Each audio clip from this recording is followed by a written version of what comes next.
This is Geoff Hinton. Because of a back condition, he hasn't been able to sit down for more than 12 years. I hate standing. I'd much rather sit down, but if I sit down, I have a disc that comes out. So, Okay. Well, at least now standing desks are fashionable. And... yeah, but I was ahead. I was standing when they weren't fashionable. Since he can't sit in a car or on a bus, Hinton walks everywhere.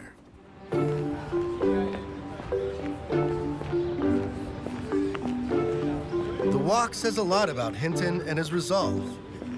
For nearly 40 years, Hinton has been trying to get computers to learn like people do, a quest almost everyone thought was crazy or at least hopeless, right up until the moment it revolutionized the field. Google thinks this is the future of the company. Amazon thinks it's the future of the company. Apple thinks it's the future of the company. My own department thinks this stuff's probably nonsense and we shouldn't be doing any more of it. So I talked everybody into it except my own department.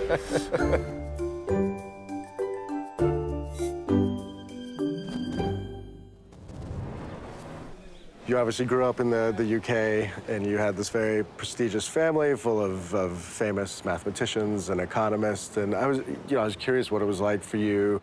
Yeah, there was a lot of pressure. I think by the time I was about 7, I realized I was going to have to get a PhD. Did you rebel against that, or you went along with it? I dropped out every so often. Yeah. I became a carpenter for a while. Geoff Hinton, pretty early on, became obsessed with this idea of figuring out how the mind works. He started off getting into physiology, the anatomy of how the brain works. Then he got into psychology. And then finally, he settled on more of a computer science approach to modeling the brain and got into artificial intelligence. My feeling is, if you want to understand a really complicated device, like a brain, you should build one. I mean, you could look at cars and you could think you could understand cars. When you try and build a car, you suddenly discover that there's this stuff that has to go under the hood, otherwise it doesn't work. Yeah. As Geoff was starting to think about these ideas, he got inspired by some AI researchers across the pond.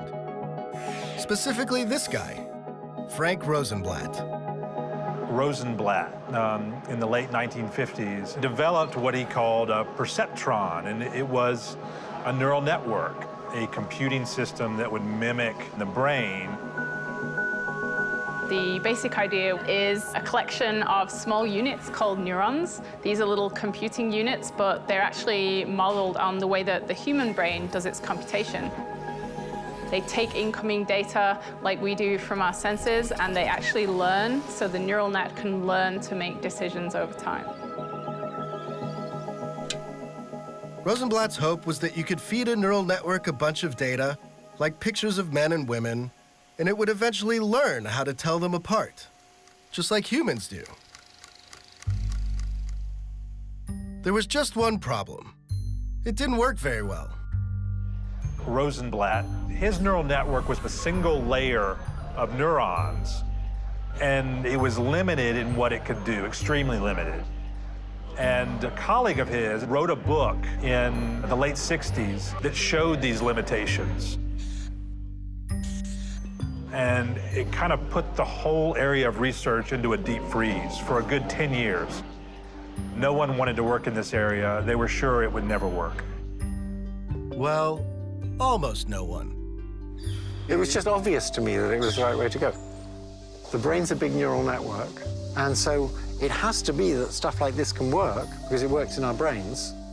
There's just never any doubt about that. Now, what do you think it was inside of you that kept you wanting to pursue this when everyone else was giving up, just that you thought it was the right direction to go? No, that everyone else was wrong. Okay. Hinton decides he's got an idea of how these neural nets might work, and he's going to pursue it no matter what. For a little while, he's bouncing around research institutions in the US. He kind of gets fed up that most of them are funded by the Defense Department, and he starts looking for somewhere else he can go. I didn't want to take Defense Department money. I sort of didn't like the idea that this stuff was going to be used for purposes that I didn't think were good. he suddenly hears that Canada might be interested in funding artificial intelligence. And that was very attractive, that I could go off to this civilized town and just get on with it. So I came to the University of Toronto. And then in the mid-'80s, we discovered how to make more complicated neural nets so they could solve those problems that the simple ones couldn't solve. He and his collaborators developed a multi-layer neural network, a deep neural network. And this started to work in a lot of ways. Using a neural network, a guy named Dean Pomerleau built a self-driving car in the late 80s, and it drove on public roads. Jan LeCun in the 90s built a system that could recognize handwritten digits, and this ended up being used commercially. But again, they hit a ceiling. It didn't work quite well enough because we didn't have enough data, we didn't have enough compute power. And people in AI and computer science have decided neural networks was wishful thinking, basically. So it was a big disappointment. Through the 90s, into the 2000s, Jeff was one of only a handful of people on the planet who were still pursuing this technology. He would show up at academic conferences and be banished to the back rooms. He was treated as really like a pariah. Was there like a time when you thought this just wasn't going to work and you did have some self-doubt? I mean, there were many times when I thought, I'm not going to make this work. But Jeff was consumed by this and couldn't stop. He just kept pursuing the idea that computers could learn until about 2006, when the world catches up to Hinton's ideas.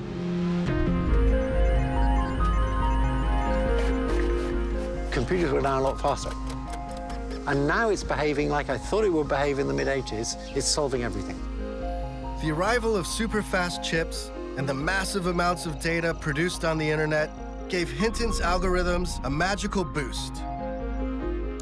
Suddenly, computers could identify what was in an image. Then, they could recognize speech and translate from one language to another. By 2012, words like neural nets and machine learning were popping up on the front page of the New York Times. You have to go all these years, and then all of a sudden, you know, in this span of a few months, it just takes off. Did it finally feel like, aha, you know, the world has finally come to my vision? It was sort of a relief that people finally came to their senses.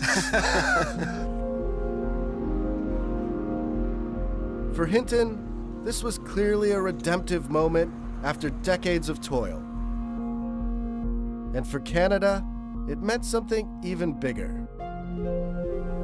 Hinton and his students put the country on the map as an AI superpower, something no one and no computer could ever have predicted.